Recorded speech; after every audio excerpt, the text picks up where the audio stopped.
On a peaceful day, a man tries to grab some chips while a little girl looks at him. Unfortunately, the bag that he picked up had a defect, and most of the chips fell to the floor. The little girl asks if he's trying to steal the snacks, but he denies this. That's when the TV screen in the store that was usually only for news requests everyone's attention, as there are some urgent news items. An earthquake has occurred in the vicinity, but the scale of it is quite small, so there are no casualties. However, experts say that the earthquake is gradually increasing in size and power, so measures will need to be thought about in advance. Some students look outside and are surprised by something. That's when something extremely tall rises from the ground in an instant, sending dirt everywhere and breaking the store's glass. Dirt is everywhere, but the man managed to defend the little girl from the impact. But she's not worried about that, but rather about what just came out of the ground. In England and even in Japan, a very mysterious and unexplained structure of gigantic size appeared in the cities of every country in the world. People named it the Tower of Nightmares, and some had received an invitation to be a tower walker and be the heroes that would save the world. Those who accepted jumped straight into the tower's battlefield and received the blessing of the interface system, which enabled them to obtain items and powerful skills as if all of this were a game. But they realized soon in their adventure that this was no game. The people who accepted the invitation look at the countless screens that have scenes from the outside, and the tower speaks, saying that a tower impact will occur in their world very soon. Outside, construction workers are hard at work, and that's when they spot a person high up and urge them to come down, while someone also calls the authorities. But this was no person, but instead a demon, with many more behind it. This was the great disaster, where monsters would keep coming out of the tower onto the Earth's surface. It was named Tower Impact. Sirens blare, and people flee as the military tries its best to subdue the creatures. But not even tank shells have an effect, and the beasts were left to do as they pleased. Because of this event, a third of the world's population was wiped out. Those who accepted the tower's invitation had no choice but to watch as their fellow humans were slaughtered. One remembers that the invitation said something about saving the world and urged everyone not to lose hope, as they would climb the tower and save what's left of the world. People agreed, and so the walkers with their special abilities and qualifications started to raid the tower in order to stop the full destruction of humanity. They stop at a seemingly impenetrable wall, but when they start bashing it with their weapons, the wall slowly gets destroyed. A guy spots a glowing stone that came out of it, and when they inspect it further, it's a return stone, which is able to send the user back to the time they were invited, and they will keep all of their memories up until now. Everyone thinks that such an item is overpowered, and Huang Inchen, the walker's captain, notes that he will try using it. He does so, and a blue light blinds everyone there. When they open their eyes, Inkan is nowhere to be seen. He really disappeared. The rest of the walkers are puzzled at what just happened, and wonder if he won't just appear back here even if he's gone into the past. Sakamoto, a former science professor, notes that things might actually be quite obvious. Inkan definitely returned to the past, but because part of the timeline was split up, they may never be able to see him again. He continues explaining what happened using well-known science theories like the multiverse theory and the parallel universe theory. So their current situation could be considered one where the universe's timeline got split up. So basically, when Inchan disappeared into the past, their world and his had split apart completely. The walkers are quite surprised and find it hard to process all of this information. But in any case, what's positive is that Inkan definitely returned to the past. But just because he did, it doesn't mean that something in this world will change. As far as they know, the tower has never lied about an item before, so this stone can return all of them to a world where the timeline was split.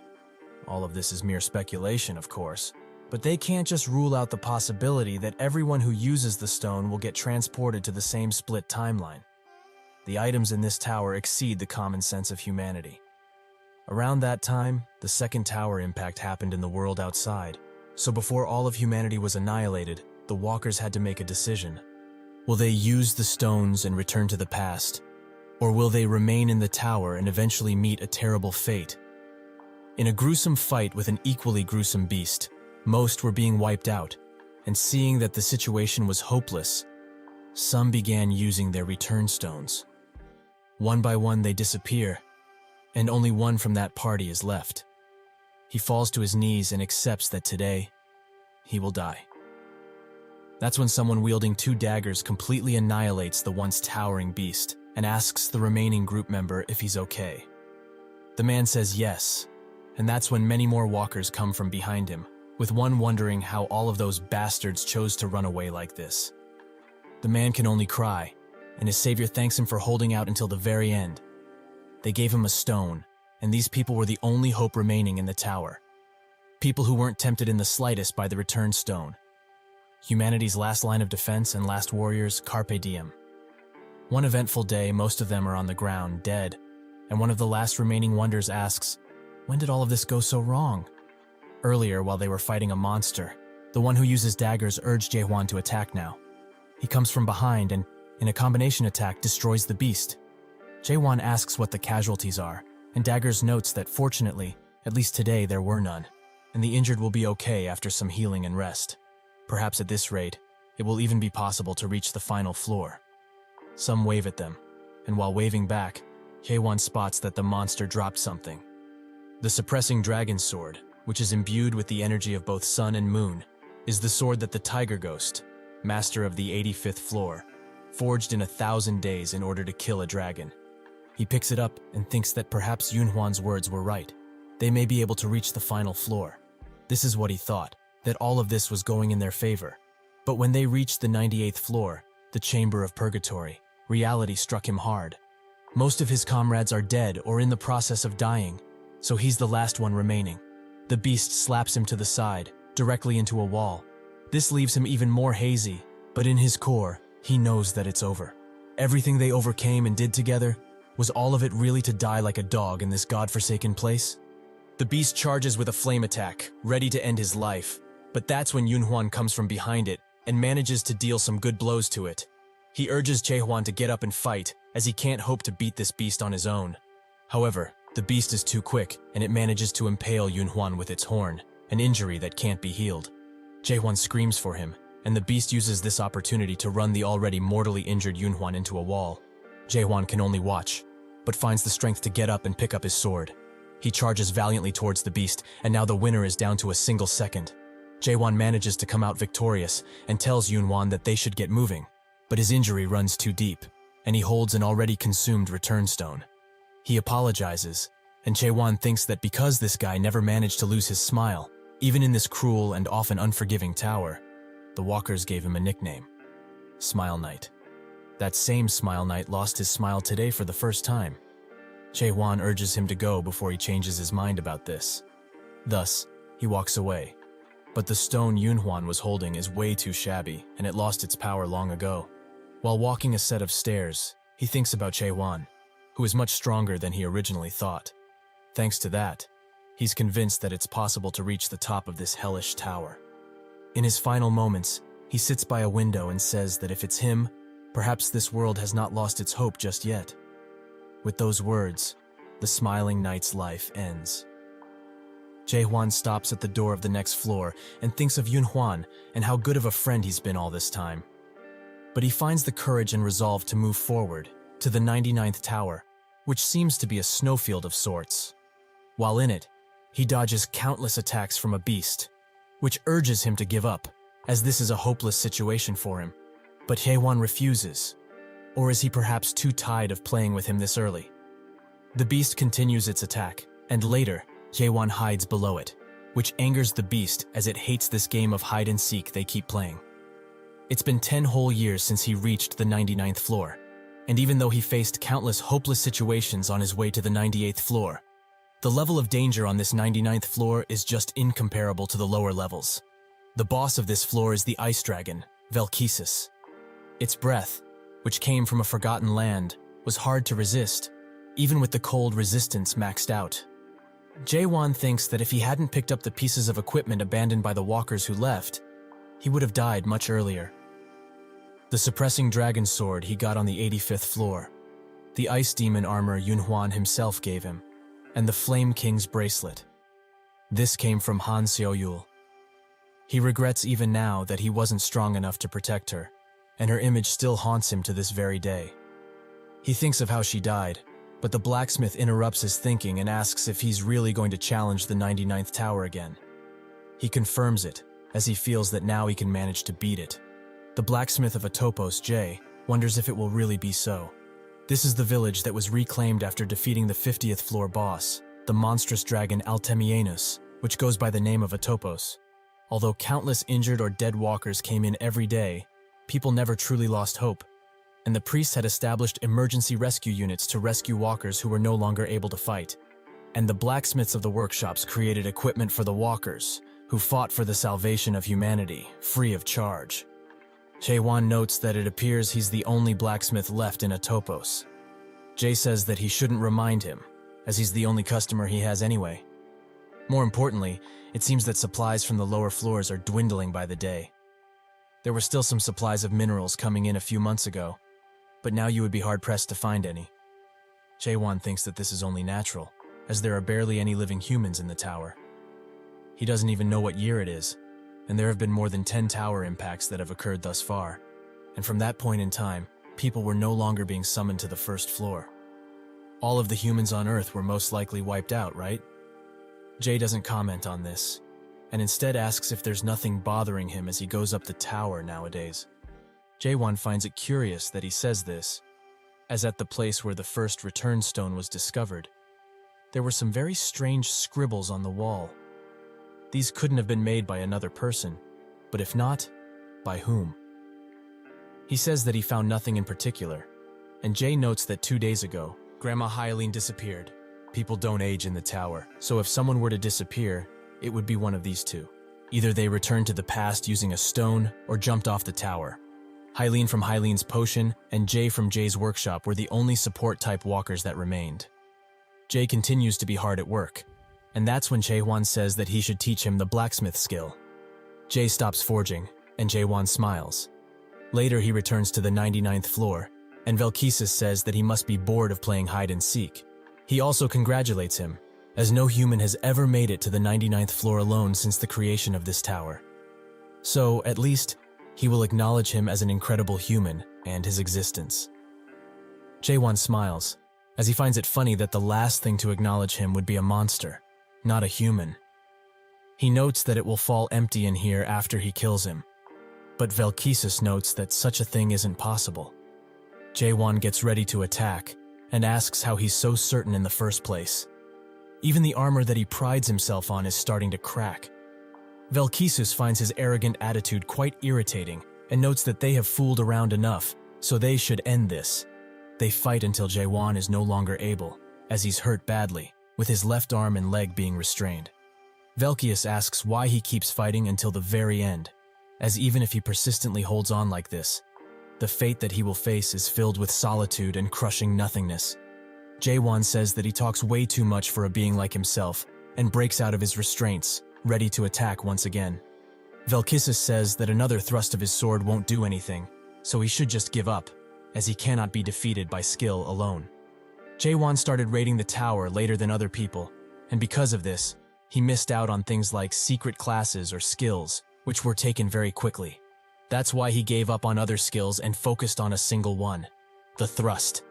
He thrust again and again, and because he killed over 50 million monsters with his thrust, his comrades thought his pronoun was thrust.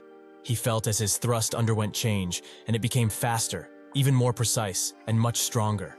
As a result of this, his thrust surpassed its purpose as a single motion and started to gain attack power that was comparable, or perhaps stronger, than a hidden skill.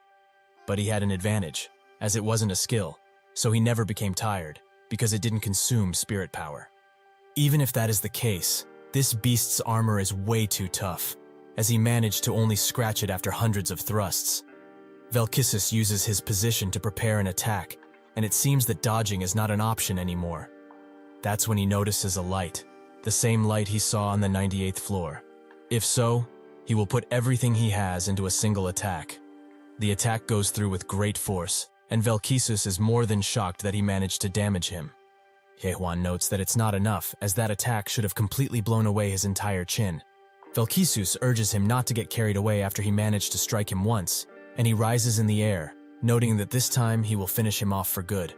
He uses his beam to chase after the running Jae-won, who thinks that if he keeps attacking from the air, he has no realistic chance of winning. Velkesis pounces down next to him and says that his situation is quite unfortunate, as if there were 10 more humans like himself. Perhaps then he would have been slain. If only his race had not been fooled by the mayor's stone, their fate as a species would have been completely different. Jaehwan asks what he's talking about, but Velkesis has had enough and tries to strike him with his claw. Jaehwan manages to get away, and while standing at the door, he thinks that if he had even grazed him with the claw, he would have died. He thinks of his words about the mayor's stone and wonders what it is. The battle raged on for 5 years, but eventually Velkesis took his last step, and the system congratulates Jaehwan about a myriad of things. He finds these many pop-ups quite annoying, and he asks Velkesis what the mayor's stone is. He says that he knows the answer to that question already, but he will learn everything. On the last floor, he drops the ice dragon sword, which is imbued with his breath. Jaehwan picks it up and thinks that it doesn't resemble a sword at all. Out of some black goo, a door opens, and Jaehwan goes in. Above it, some sigils appear, which spell out Control Room. Jaehwan arrives on the other side, where he sees countless monitors of the current tower. The summoning ground, Atopos. Everything is here. Someone from behind him says that he's surprised he came here already, as he thought he would have gone to the village first. Jaehwan gets ready to attack, but the voice urges him not to be so nervous, and he also forgot to broadcast an important message, so he should wait a bit. That's when a system message pops up in front of Jaehwan, congratulating him for being the first to clear the tutorial games in World 294. His achievement has been recorded in the library of the Undying Library, the Akashic Records, and it will be preserved such that it can only be viewed by the monarchs of the Almighty Land. Jaehwan has ignored all of the rest, as he is stuck to one sentence. What does it mean by tutorial? His whole world crashes down, and the man who spoke with him comes out, noting that he must have found this quite shocking, but he hopes he will get past it fast. Otherwise, he might get engulfed by his own emotions. He says this, but it appears that he's too late with the warning. However, he shouldn't feel upset, as he's done quite well for a mere human. Suddenly, something catches his attention, as the water that was representing Jaehwan's emotions clears out. The creature notes that he recovered faster than anticipated, and Jaehwan demands to know who he is. The creature apologizes, saying he was too excited to meet him, so he forgot to introduce himself. But still, to think that he reached the 100th floor by himself, this has never happened before. He is a demon by the name of Beastrain, and he is the current master of the Tower of Nightmares that he's just cleared. Jaehwan says that if all of this was a tutorial up until now, the real game hasn't started yet, right? Beastrain congratulates him for his swift understanding, but before explaining, he has something to show him. He snaps his fingers, and a large monitor showing the first time Jaehwan came to the tower appears. He watches this with widened eyes, and Beastrain notes how fresh they looked, and it's also been a while since he's seen these scenes.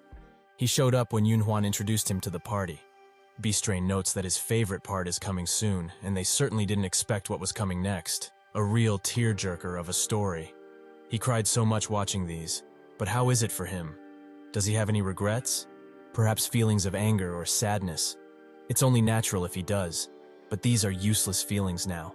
But he feels bad, so he will give him a brand new chance. He can start this game from the beginning. Isn't that such an amazing opportunity? This would be something that only happens in the novels of his world, with the main character starting from the beginning with all of his memories intact. Jaehwan wonders what to do, as he was supposed to save the world after climbing the tower, right? That's what the invitation said. But it seems that they were fooled from the very start. There was no way for them to stop the tower impacts, and the only thing that they could have done was to keep raiding this damn tower. The salvation of humanity was just a false hope and a fluke.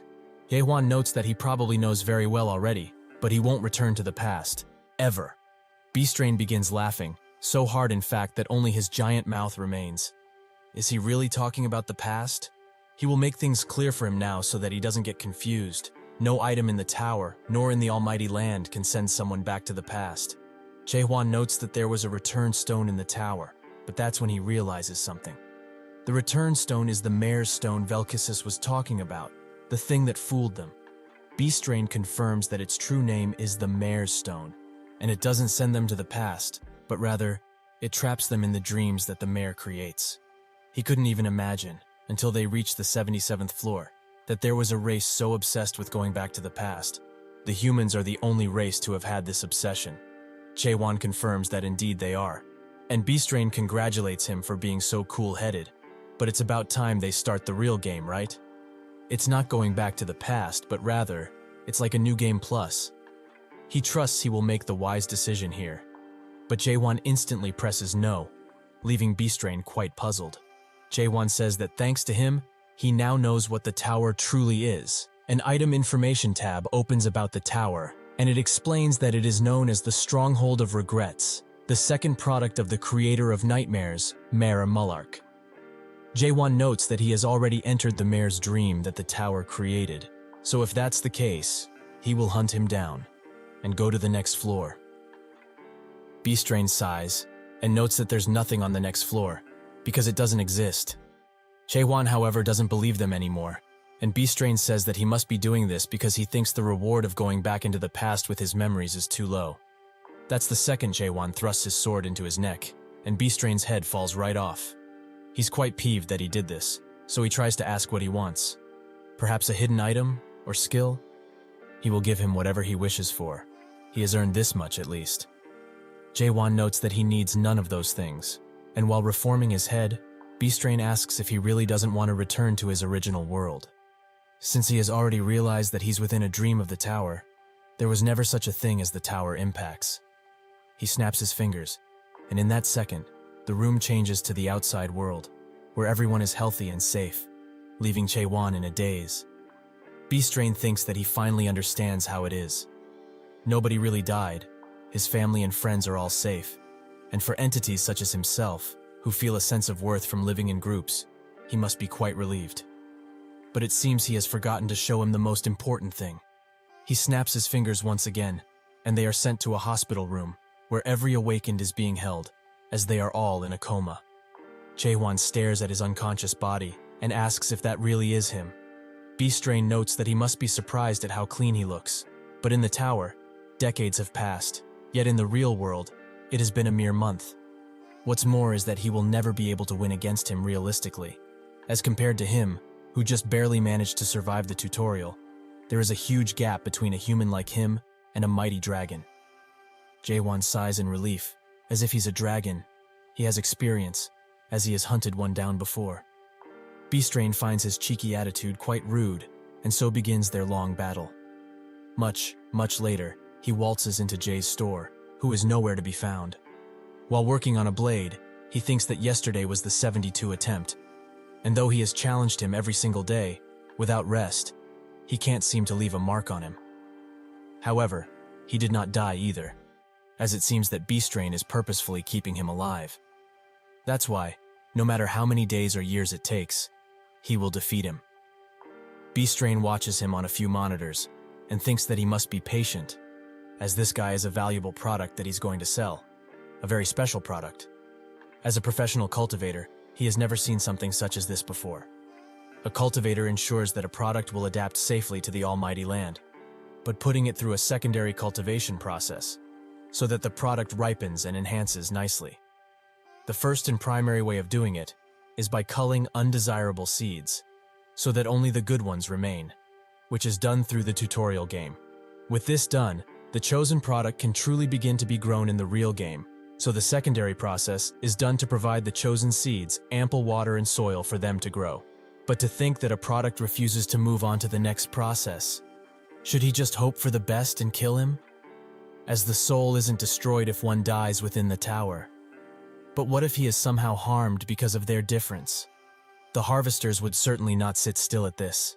He needs to raise him into a flawless diamond and sell him off, so it's about time he raises a high-ranking demon. He also must pay the loan for purchasing this tower too. This guy is so special. Even gods who never make deals with demons have contacted him. At their next battle, he asks him honestly, what does he truly want? Doesn't he get tired of this little game they are playing? If he would listen and start the real game, he would also be quite happy with the results. So why is he trying so hard now? He rises a giant ice wall and comes behind Haewon. Before he can react, B-Strain slams him into the wall. He has had enough and desperately tries to get him to start the next game. He will give him secret skills and items. So why in all that is good, does he want to continue something so pointless? Jaewon says that he will hunt him down and go to the next floor, making Beastrain go crazy. What does he have to do for him to make him even consider going to the real game? Jaewon thinks that this is what he was waiting for, as now he can use him. He would like to ask something of him. They sit at a table, and Beastrain hopes he's not surprised too much with this information, but his universe isn't just made up of a single dimension. Jaewon notes that he already knew, as parallel universes and things like the multiverse are common speculation on Earth too. Beastrain would like to explain further, and says that there is one main dimensional level called the Almighty Land, and under it are countless alternations that branch from it. Earth is just one of the small planets in the dimensional realm that were scattered from countless alternations. They call it the 294th world. While in the Tower of Nightmares, where they are right now, walkers can earn themselves skills and items, and while working on their statuses, they will adapt to the system of the Almighty Land and will earn a chance to travel to an entirely new world. As for demons such as himself, they have the role of supporting the game. Jaewon asks a simple question. Why is he doing something like this? Beastrain smiles and says that he doesn't believe that's what he's really curious about. He snaps his fingers once again and thinks that what Jaewon is trying to ask is out of the countless alternate worlds. Why has the Tower of Nightmares come to his? That is right, isn't it? Why he and his race were forced into such a fate? His grin grows and says that his world was simply chosen by chance. Jaewon demands he stop talking about that, as what he really wanted to ask is, why is someone like him operating this tower? Beastrain is quite surprised by this and tries to beat around the bush, saying that it's just something his race volunteers to do. But it seems that he doesn't believe him. However, demons really do enjoy volunteering quite a bit. There are many demons who they themselves watch over other special walkers on different planets. They have made a paradise where humans, monsters, and demons can live together peacefully. The harvesters have had their patience run thin, so they are now demanding he finish this already. He tries to coerce Jaewon one last time, but he doesn't believe him for a second, as it seems he is also able to read the harvester's words. Earlier, he looked at his status window, and it seems that all his stats were maxed out. Even with this, he just can't seem to defeat Beastrain, no matter what he does. Can humans really be reduced to nothing in this world system? That's when he feels something in his chest, and when he looks forwards, he sees a glowing light coming from some ice. He reaches his hand forwards and touches it.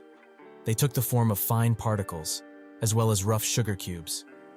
Every time they changed, they took on a different form entirely. These particles were the essence of the world, and no matter the form, he understood what it was almost instinctively. It seems that this is why he can read the monarch's messages. He asks about them, and Beastrain is glad he has some interest in this. The monarch are the ones who rule the Almighty Land, and generally, the ones who clear the game and enter their world are invited to join their respective groups.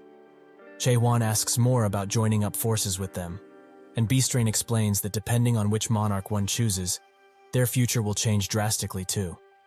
If he follows his advice and does as he says, he, the mighty Beastrain, will swear upon his honor as a demon that he will use all of his power to help him go under a great monarch.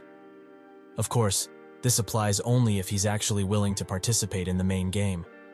Jaewon notes that he sounds like someone trying to sell him insurance, but they will do as he says.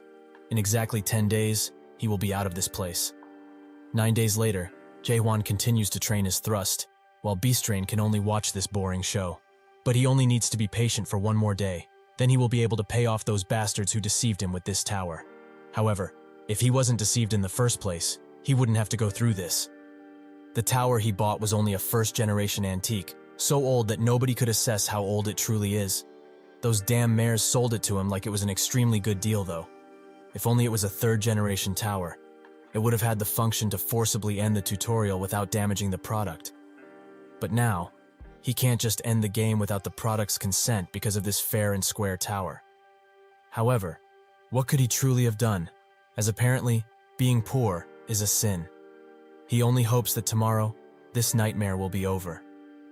The next day, he gives him a ton of tips and summaries of what's going to happen. And so the message to end the tutorial game pops up once again. Beastrain asks if he memorized everything, and Jaewon confirms it. Now the only thing he needs to do is press that yes button. B-Strain has been waiting for this day, so he sheds a tear from the happiness he's getting right now. That's when he is struck once again by Jae-won, so he demands to know what the hell he's doing. However, he should know the answer by now. He's simply hunting him. After being able to notice the particles, his thrusting motion became unstable, as every time he thrusted, he felt an odd sense of discomfort. It felt as though one of his senses had awakened. He strikes B-Strain extremely hard and quickly. Is this the sense of being alive? Later, on the 91st floor, which was used as a breeding plant, B-Strain notes that he has never seen somebody like him before, and it would have been easier on both if things were like this sooner, isn't that right? Jae-won asks what he's planning, as he won't be able to finish the tutorial without his direct consent, right? B-Strain says that it's precisely the case, but he has given up on getting his consent a long time ago. But this time, he would like to ask him a simple question. Why does he think that this tutorial will continue indefinitely? In actuality, the Tower of Nightmares is programmed to automatically end 100 days after the tutorial is cleared. So the only choice he has is to tie him up like that and wait patiently for the main game to start. Jae-won notes that in the Almighty Land, people call him the Gentleman of Cajolement, right? He has lived for 784 years and has gone around a total of 128 worlds to do this ugly cultivation on the race that are living peacefully in them. B-Strain tries to ask how he knows all of this, but Jae-won cuts him off by saying that he was planning to give him to the harvester called the Jet Black Monarch. B-Strain is now in a cold sweat and demands to know what the hell he is, who he truly is. The prize he has been nurturing for many years here, but not anymore. He breaks free of his restraints with ease, and like an eagle he tries to strike B-Strain. Now he's just plain scared and makes Jae-won back away. Some way he has managed to hurt him, but when he looks at him, can't believe his eyes, as Jae-won is holding the overload adapter. The day after he managed to reach the 100th floor, he had doubts, many doubts. The essence of the world was being torn apart at the seams, and that's when the chatter started. After the end of all his doubts, he reached a state where he would no longer feel doubt of any sort. He has pierced through understanding itself. B-Strain is amazed by his power and severs the link, allowing the temporal restrictions to be lifted and his true strength to be shown. He notes that he will not get easy on him anymore, and although he managed to adapt so amazingly after he finished the tutorial, humans have their limitations. He cannot hope to win against him, the mighty B-Strain. Jae-won wonders if this is his end, and the count keeps rising and rising. They continue to exchange blows, and B-Strain says that eventually, one way or the other, he will have to participate in the game. So by doing all of this, he's the only one that's missing out. The count reaches its end, and a yellow light can be seen in Jae-won's eye. The same thread of opportunity has appeared once again, the same that helped him countless times. He rushes forwards, and B-Strain is extremely shocked. This is no mere adapting anymore. How is he doing all of this? Jae-won hits him extremely hard and urges him to listen for one last time. Humans are not toys that can be played around with. They are not insignificant things that can be used and thrown as he pleases, and not products that can be sold. He will no longer be following their plans. He will destroy this place and climb to the next floor and keep going, further and further, until he destroys their perfect world. B-Strain now pleads with him to stop all of this, as there is no such thing as a next level. Jae-won says otherwise, as they didn't simply call him here. The scribbles on the different floors are made by a certain artist, and his anguish. He read one on the 47th floor and got the information that the Tower of Nightmares is just a plain imitation of the first demon, the very top of the illusion tree. He is almost certain that these scribbles were made by Mullark, the creator of the tower. If this place really is the root of the illusion tree, it also needs to have a trunk. So, if he breaks through the ceiling, he should find something. He tries to do so, and B-Strain screams in agony as his tower is being torn to bits. The system tries to redirect things onto the correct path, but it can't do anything, so it announces that the main game was not cleared, but the tutorial game has ended. Jae-won is transported into a jungle-like world, and says that after so many years, he finally found it. Strange dog-like beasts surround him, and are ready to take a bit of his succulent flesh. One charges in, but with a slight trust he takes care of it instantly. That's when a giant beast, similar to the small ones, comes into play, and Jae-won thinks that a slight trust won't be enough for this guy. Instead, He uses a normal thrust, killing the beast instantly. He takes the horns out and notices that the monsters in this place are quite weak. That's when he hears some talking, and when he looks at the commotion, he spots a few green creatures who seem angry that he dared touch the horns. He thinks that even with question, he's unable to fully understand what they are saying. He points at the horns and notes that if they want them, they should make a deal, as he needs only some information. But the creatures don't seem to be too friendly, as one tries to swing at him multiple times. He finds them quite annoying, so in just a few minutes, he takes care of them all. He leaves one alive, however, as he has some questions for it. Where they are would be the first, but it doesn't seem to want to answer. Jaewon pulls on his antennas and demands he talk in a way that he can understand. The thing says that he will die and bites his tongue.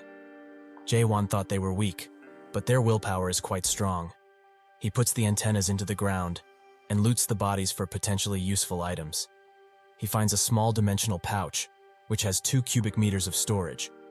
He notes that it's similar to an inventory, but it's great to have now, as he's been unable to interact with the system much since he got out of the tower. He thought he would have been able to use the interface system of other dimensional words, but it seems that Beastrain scammed him once again. However, it's a relief he can use question to find information, even on items. He analyzes a stone, which is called a spirit stone, and can be used to increase spurt energy. He thinks that even though they are different colors, all of them have items like these. So were they perhaps crafted by those green dudes? They should be valuable, considering that they are shiny stones. He notes that there's too much stuff in here for him to store. But should he really just leave it here? That's when his sword starts to shake, as it's feeding time. He pulls it out, and it transforms into a set of jaws, which consume everything. Jaewon looks at what's left and spots a map. It's of a place called Chaos, a place which Beastrain didn't give him any information about. Somewhere else, the beasts are chasing another group of people. A woman tries to throw some knives in their direction, but is one of her colleagues instead. She apologizes, and he lets it go, but only because he finds her cute. She apologizes once again, as she has dragged a gigantic byhorn to the group. Jaewon looks at them from above, and notices that the woman seems the strongest out of the group. So are they perhaps on bad terms for her to be doing this? They will die if this continues, though. But how did such weak people manage to clear the tower, especially with that level of skill? The man with red hair charges an attack, and the woman tries to help out too, but she unfortunately hits the guy straight in the ear. She apologizes while laughing, and the man curses at her for being so inept. She notes that he doesn't have to be so rude, as she was just trying to help. The man tries to say something, but the beast wants to eat him whole. That's when Jaewon jumps down, and directly on the beast, ending its life. The dirt slowly clears away, revealing Jaewon and his sword. They are extremely surprised by his appearance, and after talking a while, Jaewon gives them the byhorn corpse. The woman bites her nails in frustration, and he asks if that horn is important in any way. The group say that it certainly is, as a byhorn is something that can barely be defeated with 10 people. He thinks that since he defeated that monster with more horns recently, it seems that the more horns a beast has, the stronger it is. The woman approaches him and demands to know who he is, as there's not a single adapter in Chaos who can kill a byhorn with a single thrust. He turns to her and asks what Chaos is, leaving her quite surprised. While they walk, the leader of the group asks Jaewon if he's really passing by in place like this. Jaewon confirms it, and the leader notes that it's quite strange for him to speak the language of this place. However, language barriers are even rarer. He asks once again if he's really okay with them getting the byhorn, and Jaewon confirms that they can have it. The woman thinks that for a mere passerby, he holds extreme power, as he one-shot a byhorn without even using any skills. She tries to use detailed inquiry on him, but it has no effect. But she knows his spirit power should be around a non-adapter in terms of capacity. So just who is he? She begins whispering to him, noting that she has a question. There are not but a handful of adapters throughout the whole Chaos that can kill a byhorn in a single attack. She wants to know who he is and where he came from. Jaewon in turn asks a question himself. What is Chaos? She asks if he's actually just messing around with her. But when he says no, she asks why he keeps asking the same question. He just stares silently at her for a few good seconds, and she wonders if it's because he doesn't know a thing she's saying, or perhaps asking who he is might be too difficult to understand. Jaewon says that she knows exactly what she means, but who he is, that question is rather difficult. Where he belonged, and the relationships he had on Earth, all became meaningless the moment he was transported to the tower. In return, he gained new friends and made new memories there. But as the tutorial slowly came to an end, those two disappeared, almost as if they were a mirage. Although those friends that were with him are probably now on Earth, and if he takes into account that the clear reward was to retain all of his memories while starting over, it means that they wouldn't be able to remember him, nor the memories they have made inside of the tower. He says that he doesn't remember a thing, and she seems apologetic at first, but her real feelings come out, as she doesn't believe that he has amnesia at all. He notes that he never once mentioned anything about amnesia, but she feels that it doesn't make a difference. Is he the mighty of the abyss or something? Jaewon doesn't even know what she's talking about, so he asks her to stop nagging him so much. He pulls out his weapon, that is quite hungry at this point, and she's quite shocked. This must be it. This spirit weapon is the source of his power, right? Spirit weapons are a rare sight, and the other party members have also noticed it, making their eyes glow in anticipation and greed. She's mad that somebody like him actually ruined her perfect plan, but that's when an idea comes to her mind. She notes that she will stop with the asking of his identity, but in return, she would like to make an offer. Does he wish to hear it, perhaps? Afterwards, this woman, who called herself Mino, explained what chaos is on a basic level, and also some things about the party they were currently with. Most importantly, that they are a wicked group of people that belong to a clan named Red Fox. She is basically asking him to kill all of them, but he will remain vigilant for now, as she said that soon they will try to attack him. Night arrives, and the leader says that they should sleep somewhere around here, as moving in the dark is quite dangerous, as they might provoke more horned monsters. They make a camp and sit around with Jaewon thinking that based on the map he found, the village should be close by. He uses comprehension, which has reached its second state, and hears that the group is conspiring to do something, as they have found out he's at the level of a non-adapter, so it's obvious that the spirit sword carried his battles up until now. Spirit weapons are artifacts one can only get in the abyss. Jaewon thinks that they are up to no good, but they would be rightly horrified if they found out he got this from the root of the illusion tree. From what Beastrain said, the tower's equipment isn't that impressive, so he finds it quite strange that people are after him. However, now he's almost sure that this place is not the almighty land. The party starts to move, and Mino arrives, first noting that he should get ready with that spirit weapon of his. Jaewon says that he doesn't have it now, as he lent it to someone who wanted to use it during his night watch. She finds his stupidity limitless, and eventually, the party surrounds them. The leader notes that he's quite the fool, but even if he had that mystical weapon, it would be useless against them, the mighty Red Fox. Mino asks if he really wants to see more blood than usual tonight, and Jaewon smiles, as he finally gets the chance to see her true abilities. The attackers rush in, but she throws 2 knives, which land square in their heads. She kicks the other while grabbing another knife and throwing it at the remaining attacker. She lands gracefully and apologizes for throwing the knives so strongly. It's because she's quite angry with them. But from this point on, they are all going to suffer what they just did. The leader says that he became suspicious of her when she started accidentally luring monsters to them. But she is the Witch of Massacre, just as he anticipated. But who made a request to the Dark Forest clan? Mino notes that it doesn't matter who did, as there are numerous people who want them dead and rotting in within chaos, because they are murderers, through and through.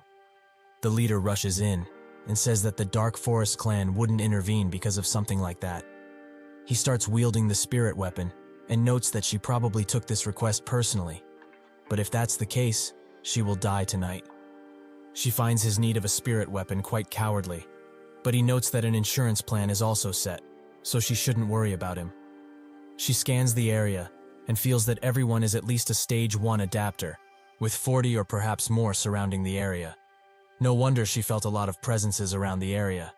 The leader notes that on top of she, who is quite renowned as the Witch of Massacre, there is also a guy who killed a byhorn in a single strike, so preparing this much is only natural, right? However, if he knew he would get the spirit sword with such ease, he wouldn't have called their master here. Mino is pretty surprised that Black Fox himself came, so he must be pretty free nowadays. Clant, the Black Fox, the Red Fox clan master and a Stage 3 adapter, notes that she should feel honored by his presence, as they have gathered half of the Red Fox just for her. She notes that indeed she is quite honored, but since he's already free, couldn't he wait a bit longer? She thinks that if they fought one-on-one, she might be able to win.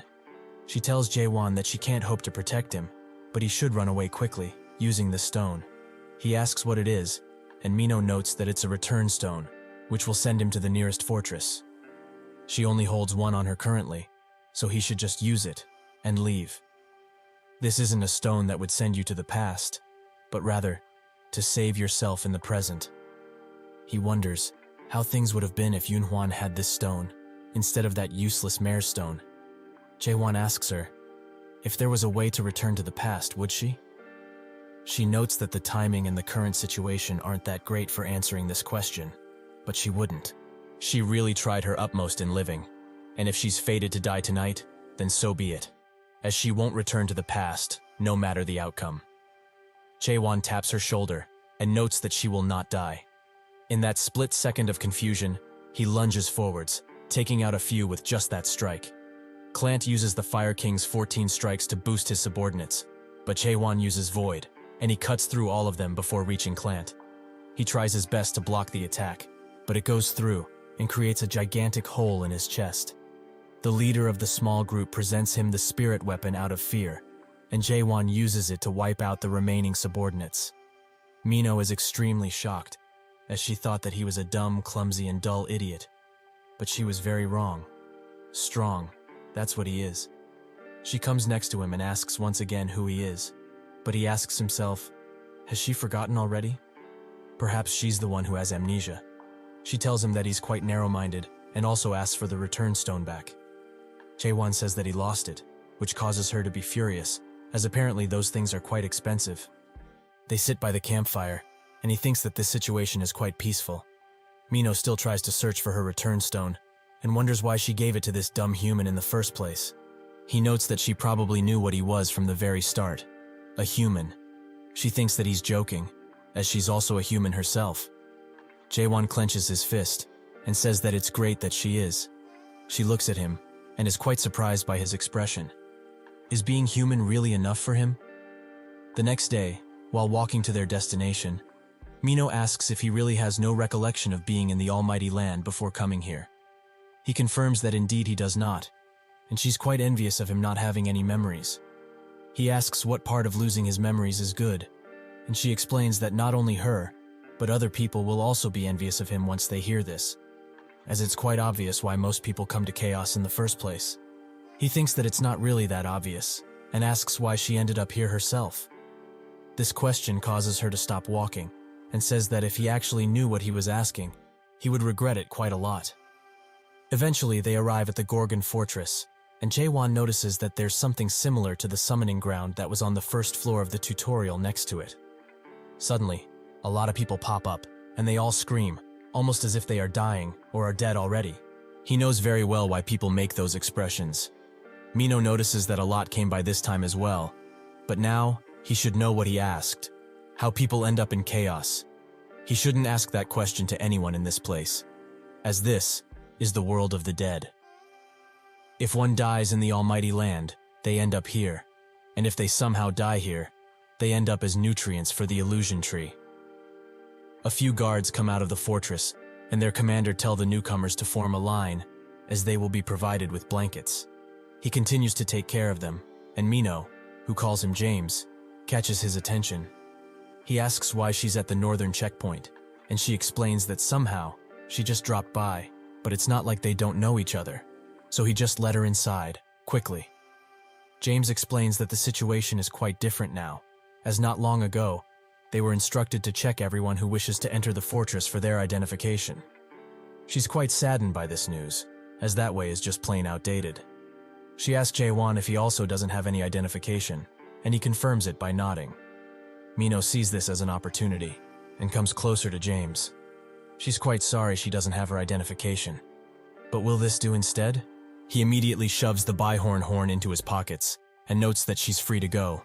He also asks Jaewon for his identification, but of course, he doesn't have any. Mino jumps into action and notes that if he just pleads with her to help, perhaps she just may, but only if he begs. James says that without identification he can't enter the fortress. Jaewon starts pulling out something from his bag, and Mino thinks of the worst. Is this guy really going to kill the security troops? But judging by how strange this man is, it might actually be possible. She gets in front of him as to defuse the situation, and that's when someone from behind them asks if there's a problem. Mino thinks that now, they really are screwed, as the most famous in Gorgon's forest came by. The cleanest checkpoint captain, the stubborn-headed Carlton. He demands James explain what is happening, and he does so instantly. So, this man just wanted to enter the fortress without identification, right? But of course, he can't be allowed entry. Haewon asks why, and Carlton says that in case that one can't be verified because they hold no identification, the captain can restrict entry, as they have the authority to do so. This is based on the entry law of Gorgon, Article 27, Paragraph 4, exactly as stated. Everyone bows down, as Carlton used his law skill, which Mino finds quite inconvenient. Jaewon just slashes the restraints for her and demands he stop, as he has no reason or interest to know what the law says. He asks what is written on the identification, and Carlton explains that the name, the organization they are affiliated with, and other things like job, criminal records, so on and so forth. Jaewon notes that he won't be needing an identification if that's the case, as he won't be identifying himself. Carlton wonders why the law skill isn't working on him, and tries to use it again. In accordance of Article 2, Paragraph 6, he will be restraining him. Blue chains start to envelop Jaewon, but they don't last long, as they break apart the second they touch him. Everyone there is quite shocked, especially the guards, and Jaewon asks if he can't just do what this woman did.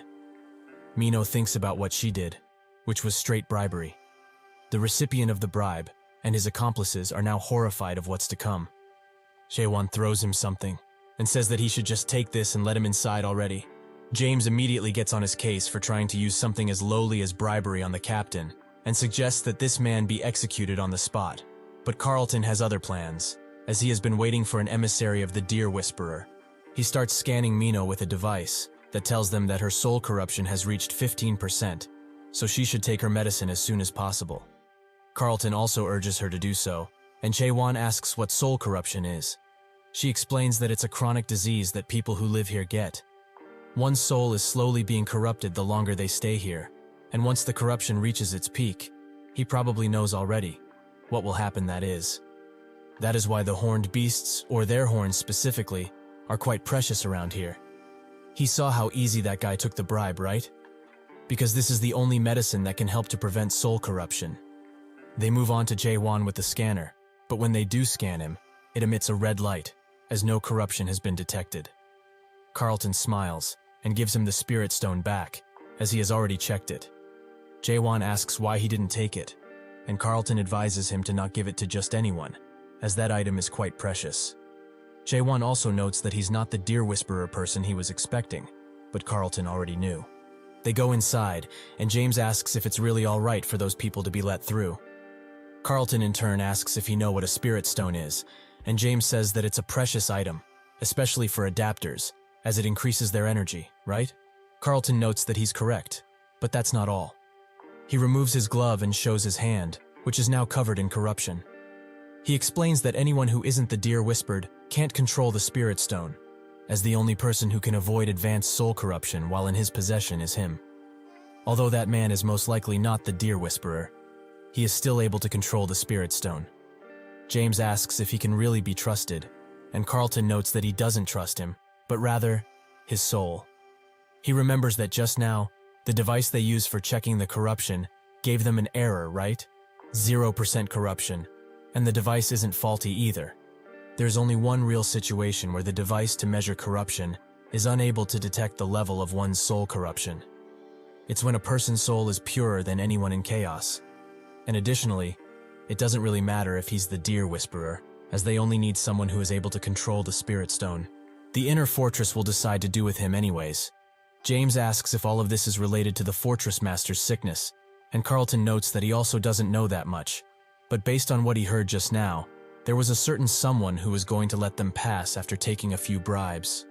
Chaewon and Mino walk the streets, and he thinks that the streets have a complicated design, and it doesn't help that she became a burden.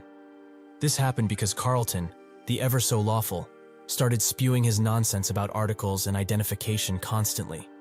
And unfortunately for her, Mino had no way to defend herself against this onslaught of rules and demands. They walk on a bridge, and he asks where he can find a good blacksmith. But that's when someone spots the spirit weapon he's holding, and smiles. Eventually, Mino comes to her senses, and Chaewon urges her to go on her own way from now on. She says that this is too much to throw her away like this. Is it perhaps because of what she did at the gate? Chaewon says that since he's gotten into the fortress, he doesn't need any of her help, as they are too different from each other. So, she should just be on her way already. Mino bites her lip, but charges forwards, as she doesn't want to let him go just yet. He doesn't know his way around here, right? So rather than asking for directions, she can tell him where to go. Chaewon sighs, and notes that he's looking for the mayor. She knows of a place where he might be, so shall they go? Chaewon says that they will, after they finish the business they have with these people that have been following them.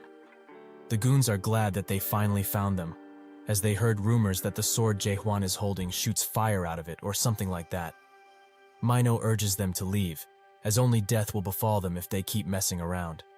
They demand she speak more politely, as the youngest among them is going through puberty right now, and gets a bit excited when he hears people talk so vulgarly, as it's not good for him, and he knows that.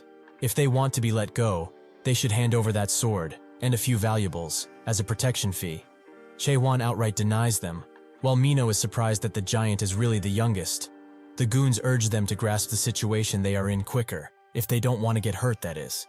However, Mino is still asking how that gigantic guy is the youngest, which causes him to charge in, as her vulgarity must be punished. With one thrust, Chaewon takes his hand off, and someone's roof too. They are all quite noisy for such lowly beings, so they should just bring it on already. They are now extremely furious that he dared to hurt their precious little brother. They will never forgive them, and will avenge him at all costs. One of them notes that he's still alive, and Chaewon, who is unfazed by these threats, just stares at them. They all charge in, swords in hand, and a loud clang can be heard. While Chaewon cleans up his sword, Mino asks if he takes care of everything with just these thrusts, and he explains that indeed he does, as it's the only thing he knows how to do. Light, medium thrust, anything goes. Mino thinks that he's kidding, but she remembers that there was another person similar to him, who only knew one technique, but they used slash instead of thrust. Also, why did he miss the first attack, and blow away that roof from across them? She knows it's not because he can't control his power. So what gives? Chaewon notes that when he was dealing with these thugs, he felt someone using a stealth skill across from them, exactly on that roof. He just wanted to scare them off, as they got on his nerves quite a bit. Mino is quite shocked he blew up a roof just to spook someone, which Chaewon thinks that it's quite normal. She also asks if he would like a name for his technique, like the infinite Asura thrust, but he refuses, as he doesn't like these grandeur names. Eventually, they arrive at the Twilight Dusk, the smithy where Mare was made, and also one of the biggest smithies in Gorgon. Someone tells them that if they are going to order something, they will have to wait quite a bit, as it's busy today. This is an artisan from the smithy Navin. Mino asks why it's so packed all of a sudden, and he explains that the owner isn't here, and the only deputy owner is himself, so they are quite busy today. If however there's something they are looking for, then buying an already completed work would be much faster than requesting something custom made. Inside, another deputy owner asks the apprentices if they want to make a hole in this quad-horn sword, as it will be completed once a jewel slot is made. They offer themselves gladly to work on such a thing, much to Michael's gladness, but he warns them that this quad-horn horn is very durable, so they will have difficulties breaking it. However, he does like their spirits and intentions, so whoever manages to put a hole in this sword will become the deputy owner of the smithy for one day. They desperately try to break it, but even with their most fine tools and the most precise hits, they can't even leave a scratch on it. Michael says that if they hit like that, they can't hope of cracking it open. Quite sad, as he gave them such an opportunity, but they are quite weak. Suddenly, Chaewon steps forward and notes that he would like to give this a try. Michael thinks that he's probably a traveling artisan of sorts, and notes that no matter which smithy he's from, he won't be able to do it, as even his disciples weren't able to. It's not because they are bad, of course. It's because the sword is too well made, and the quad-horn horn is quite difficult to work with. Haehwan thrusts with his finger, which creates a shockwave.